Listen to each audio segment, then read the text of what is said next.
Bonjour, je vous présente aujourd'hui mon tumbler humide fait maison, donc sur base de récupération avec une planche en bois, un moteur 24 volts à vitesse non variable, des roulettes achetées chez Brico Bidule, un pot Le Parfait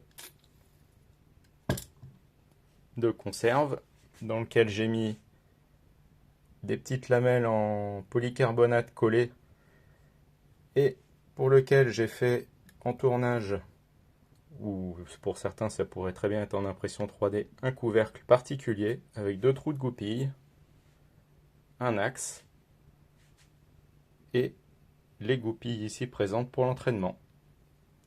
Maintenant il suffit de mettre un petit peu d'eau chaude, du détergent ou certains mettent une cuillère d'acide citrique et c'est parti. Bien sûr vous mettez les médias de polissage que vous souhaitez, soit des aiguilles en inox ou des billes de céramique comme moi. Juste un petit conseil, j'ai pris des billes qui sont aux alentours de 2 mm à peu près. Je vous conseille de prendre un tout petit peu plus grand si vous choisissez cette solution, car de temps en temps ça va se mettre dans le trou du puits d'amorce, ce qui est assez chiant. Allez, c'est parti, j'engage les goupilles dans le couvercle et c'est parti pour une petite heure de travail.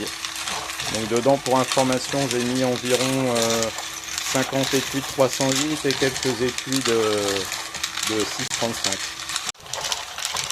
Voici le résultat au bout d'une heure.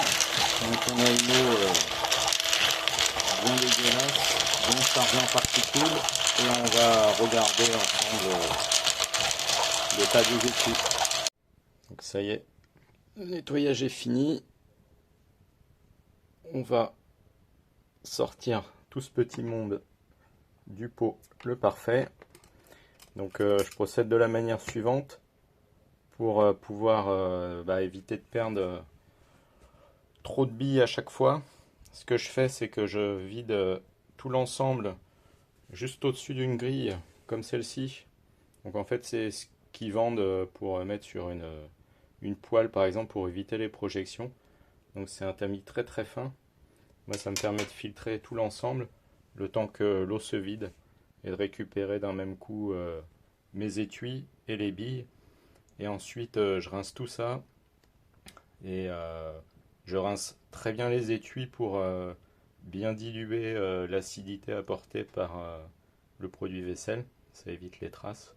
Et ensuite je mets ça sur une plaque au four légèrement tiède à 40-60 degrés pour bien sécher tout ça.